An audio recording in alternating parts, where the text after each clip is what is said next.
Okay, now we are on 15-2. So you're gonna go to, hopefully, March 31st. You're looking for 15-2. Guided practice I do from video. This is the video that I'm using for 15-2. So let's go over this right here.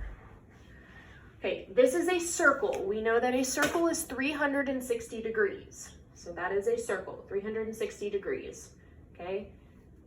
Here's a circle with 4 right angles, okay? So if you have one circle and it's divided into 4 right angles, what is the measure of all of those angles? Well, we know that a right angle is 90 degrees, so it would be safe to say that 360, which is the circle, okay, divided by 4 right angles, divided by 4 equals 90. Because 360 divided by 1, 2, 3, 4 angles equals 90, okay? So that's where they get that from. Then we have the next circle.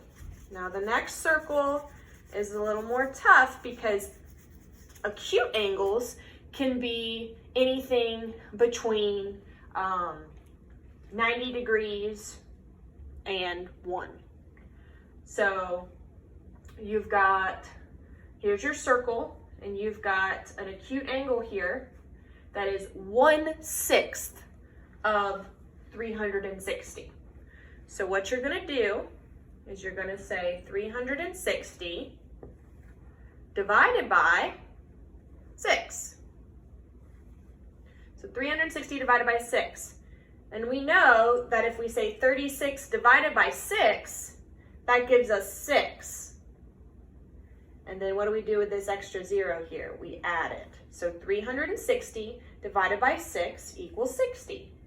So look, this acute angle is 1/6, yes, but what is the degrees? It's 60. So 360 divided by 6, which is that denominator, equals 60. So that's what we're going to use to help us figure out this guided practice on 15-2. So if you go to number 1, what fraction of the circle does a 120 degree angle turn through? Well, right here, you have the degree. Right here, we just have the fraction of the circle. But on number 1, it gives us the degree, okay? So you're gonna have a circle here, all right? What fraction? So it's looking for the fraction. We did not have we did have the fraction before, but now it's asking us for the fraction. So what fraction of the circle does a 120 degree angle turn through? So we've got 360. We know that's what we're working with here, 360, okay? And we've got 120. So you're still going to divide here, and you're still going to relate the 36 and the 12. So what is 36 divided by 12?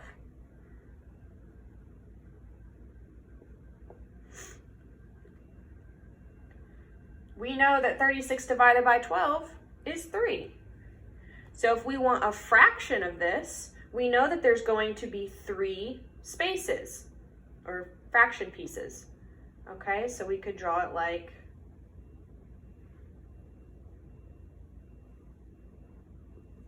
that, like a peace sign. And this would be 1/3. This would be 1/3. This would be 1/3. This is the denominator, and then the 1 would go above. Okay? Just like this is 1/6.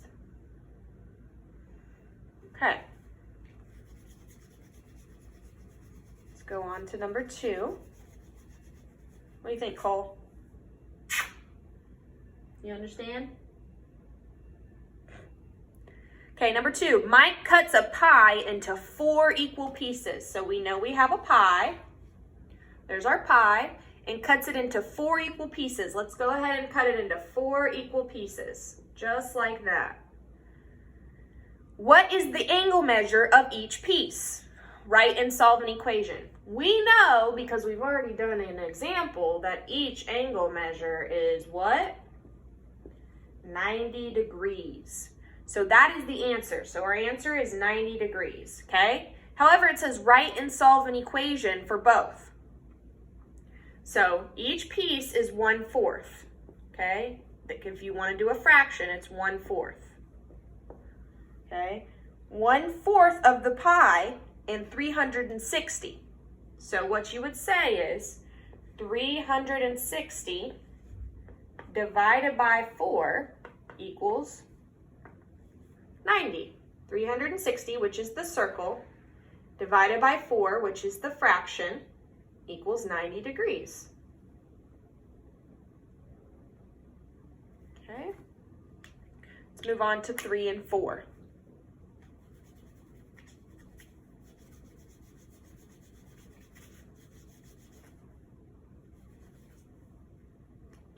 A circle is divided into 9 equal parts.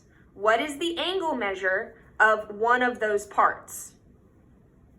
Once again, you've got 360. You've got your circle, and you've got 360. And it says divided into 9 equal parts. Divided by 9 equals. So how is 9 and 36 related? How many times does 9 go into 36? 4 times. And then what do we have left over there? A 0. So 360 divided by 9 equals 40. How are we going to check our answer? We need to check our answer too. So we would say 40 times 9. 0 times 9 is 0. 9 times 4 is 36. So when we check our answer, it's correct. So the answer to the problem is 40 degrees. Okay, last problem in guided practice, and then you're going to do independent practice on your own.